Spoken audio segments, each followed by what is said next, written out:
ever noticed that just about every time you see a microphone in a movie, somebody will walk up to it and talk or tap it, and this loud screeching feedback comes out of the microphone?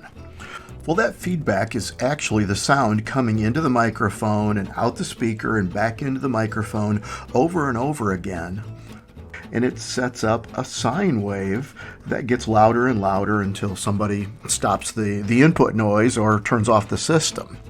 Well, that sine wave that grows and scares you and makes your ears hurt is the kind of thing we can see in our surface finish data. For example, we're measuring a surface that's perhaps flat with some porosity, but at some point somebody slams a door or the room starts shaking and we get noise in the signal. This kind of thing happens regularly, and our problem is that it looks a lot like surface finish data.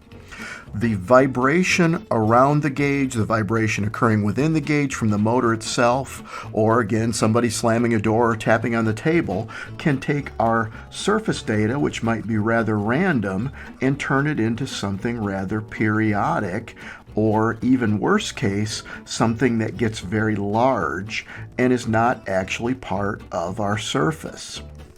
So these kinds of situations need to be understood and managed.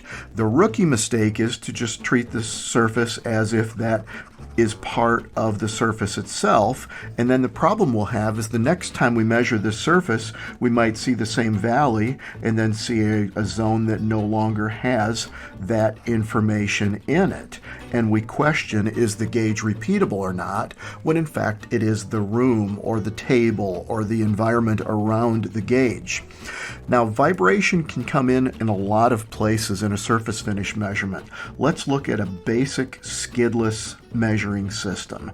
We're going to have a table or a base for the measuring system. We're going to put some part on the gauge that we're going to measure. Maybe it's on a fixture, maybe it's a bit of a shaft or something, and we're going to place our stylus on that part, and we're going to move the stylus along. Now, the stylus is being moved by a drive unit with a motor inside. So it's going to pull the stylus along the surface, and this entire system might be held by a column that can drive the system up and down. So actually, let's make this drive unit fully attached to the column, and you get the picture here. So this creates what we call a measuring loop. There's a loop that connects the part to the stylus, to the drive unit, to the column, to the table, and all the way back around. Anything that affects this loop is going to make the loop bigger or smaller or cause the stylus to move up and down. So a disturbance in the room may cause the column to flex left and right, and that flexing will cause the stylus to wiggle up and down. Similarly, something that may shake the table itself may cause the table to wiggle up and down, and again, influencing the loop.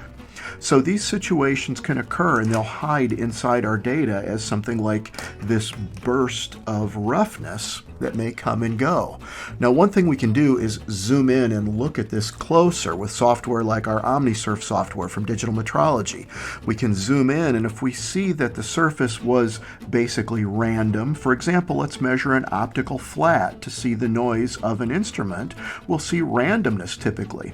However, if there's vibration, it turns into something very equally spaced if there's a frequency, say, that the table is shaking at.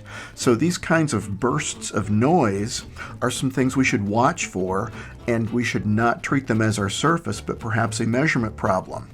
Now, a quick trick I like to do in these situations is simply take my pen and tap around the measuring loop. Now, I'm not going to tap on the stylus, of course, but if I tap on the table and tap on the column and maybe tap on the housing of the drive unit, I'll watch for these kinds of things to appear in the data.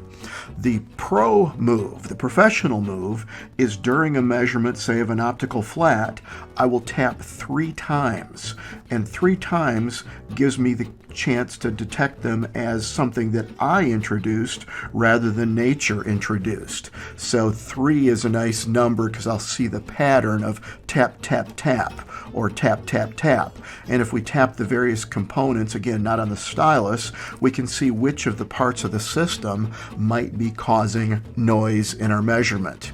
So just like the microphone can scream at us when there's a problem, our surface finish data can, in a way, scream at us when we have noise in it. But we need to look for it and realize that the surface that we're measuring may not be the sine waves that we're seeing hiding inside it.